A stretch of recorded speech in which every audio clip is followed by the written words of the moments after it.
The wedding hall still smelled of white roses when Elena Voss realized her husband was gone.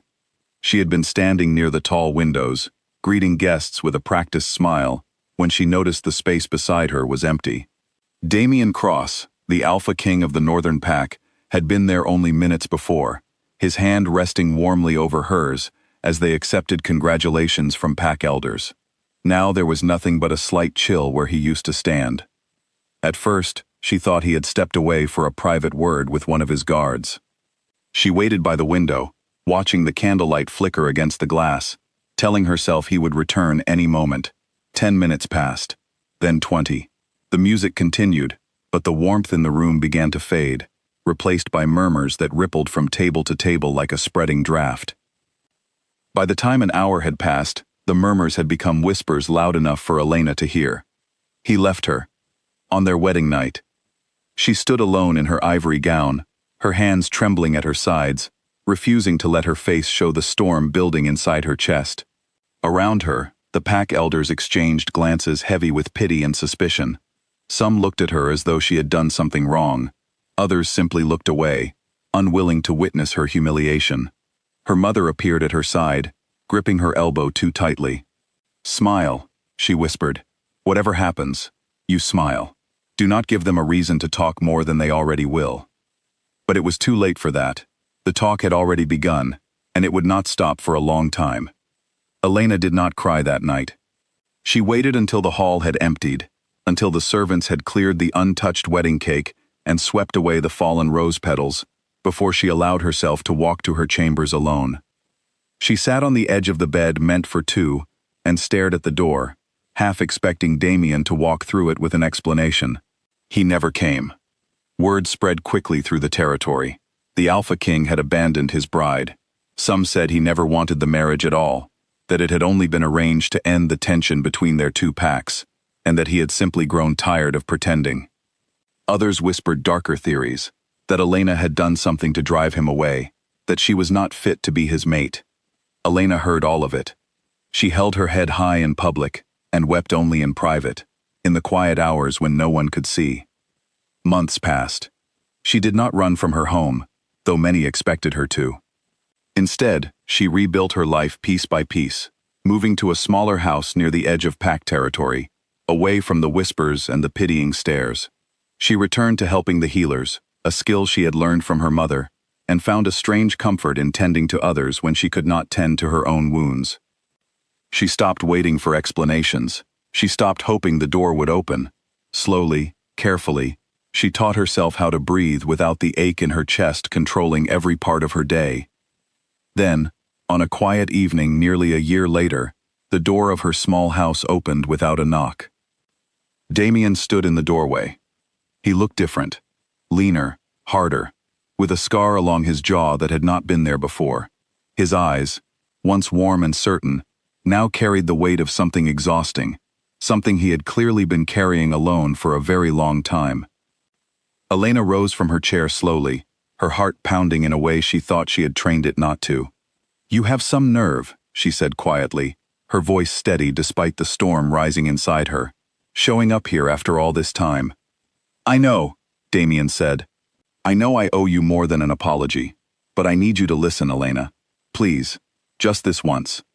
She crossed her arms. "You left me standing alone at our own wedding. You let the entire pack believe I wasn't good enough to keep my own husband. Do you understand what that did to me?" His jaw tightened, and for a moment, guilt flickered openly across his face. "I understand more than you know, and I am sorry. I never wanted to hurt you. Leaving that night was the hardest thing I have ever done, but if I had stayed, you would not be standing here right now." Elena studied him carefully.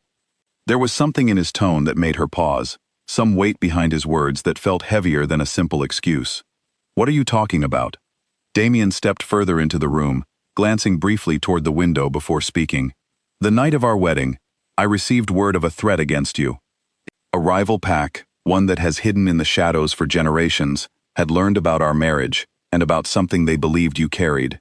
They were planning to take you, Elena, not simply to hurt our alliance, but because of what they believed was inside your bloodline."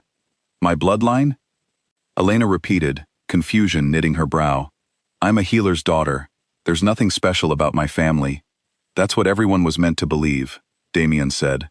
Your family line traces back to an old healer who once sealed away a dangerous power, a power that could shift the balance between every pack in this region.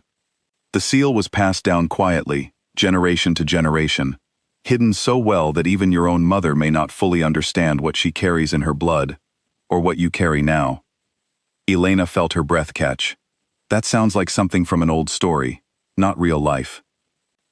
I wish it were only a story, Damien said, but the threat was real enough that the moment our marriage was announced, it drew attention we could not ignore.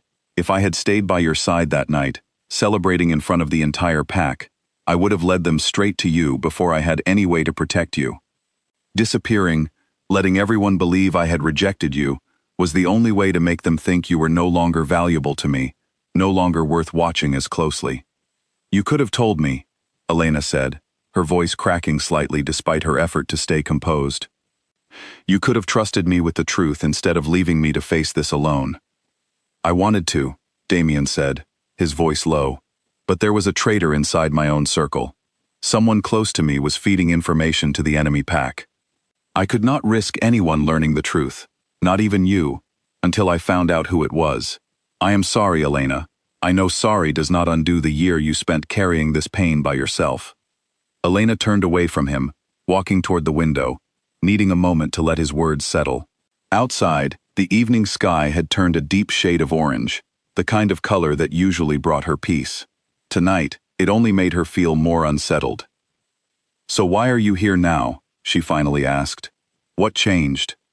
I found the traitor, Damien said. It took months of quiet searching, but I finally uncovered who had been sharing information with the enemy pack. With that threat contained, it is finally safe enough for me to come back and tell you everything. I could not keep hiding the truth from you any longer, even if it meant facing your anger. Elena turned back to him. And the enemy pack? Are they gone now too? Damien hesitated, and that hesitation told her everything she needed to know. Not entirely. They know I have returned, which likely means they know I am no longer trying to distance myself from you. That makes you a target again, Elena. I came back because I could not protect you properly while staying away, and because you deserve to know the truth before anything else happens. A heavy silence settled between them. Elena wrapped her arms around herself, trying to process everything he had told her. Part of her wanted to hold on to her anger, to remind him that a year of humiliation and grief could not be erased with one explanation, however dangerous the reason behind it. But another part of her, quieter and more honest, understood the weight of the choice he had made. I need time, she finally said. I can't simply forgive a year of pain in one conversation. I'm not asking you to forgive me tonight, Damien said gently. I'm asking you to let me stay close enough to keep you safe, whatever you decide about us. That threat is real, and it will not wait for us to sort out our feelings. Before Elena could respond, a sharp sound broke the quiet outside, the unmistakable snap of a branch under careful footsteps. Damien's expression shifted instantly, his guarded calm replaced by sharp alertness. Stay behind me, he said quietly, moving toward the door. Elena's pulse quickened, old instincts rising to the surface. She had spent the last year training herself to be steady, to control her wolf even in moments of fear, and now that training mattered more than ever. She followed him toward the door, refusing to simply hide while danger circled her home. Outside, shapes moved through the tree line, shadows more organized than any wild animals passing through.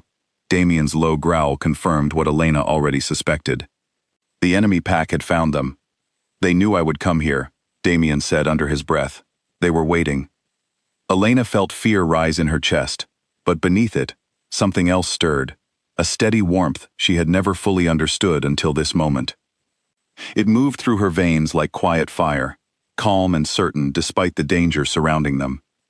Elena, Damien said, glancing at her, whatever happens, stay close to me.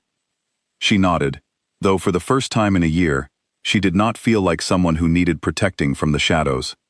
She felt like someone capable of standing inside them.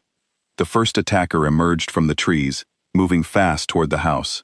Damien met him without hesitation, his movements sharp and precise, honed by months of preparing for exactly this moment. Elena stepped back instinctively, but as a second figure circled toward her from the side, the quiet warmth inside her surged forward, sharper and stronger than she expected. Without fully understanding how, she raised her hand, and light spilled from her palm, gentle but unmistakably powerful, forcing the attacker to stumble back in surprise. It was not violent or destructive, simply an undeniable force that pushed danger away from her, the same protective instinct her ancestors had carried for generations. Damien glanced back at her, astonishment flashing across his face before he refocused on the fight in front of him. Together, they moved as though they had always fought side by side, Damien's strength meeting Elena's newly awakened power in a way that turned the tide of the confrontation. One by one, the attackers retreated into the darkness, unwilling to continue against a resistance they had clearly underestimated. When the last of them disappeared into the trees, silence returned to the small clearing outside Elena's home. She stood there, breathing hard, staring at her own hands as though seeing them for the first time. "That was the power hidden in my bloodline," she said quietly, "the one you were talking about." "Yes," Damien said, stepping closer to her, "and it just protected both of us." Elena looked up at him, the weight of the past year settling differently now, no longer only pain and humiliation, but something layered with purpose and sacrifice she was only beginning to understand. "You should have trusted me sooner," she said, "but I think I understand now why you didn't." "I will spend as long as it takes making that right," Damien said. "Whatever you decide about us, I will not disappear again. You deserve honesty, even when it's difficult." Elena studied him for a long moment, the anger inside her softening, not disappearing completely, but shifting into something she could finally work through, instead of carrying alone. "Then start by telling me everything," she said. "All of it. No more secrets." Damien nodded, relief and determination mixing in his expression. "Everything," he promised. As they walked back toward the house together, the last light of evening fading into a calm, star-filled sky, Elena felt something settle inside her chest for the first time in a year. The pain of that abandoned wedding night would not vanish overnight, but standing beside Damien now, she understood it differently. It had not been rejection, it had been protection, carried at a painful cost. And for the first time since that lonely night by the window, Elena allowed herself to believe that whatever came next, she would not face it alone.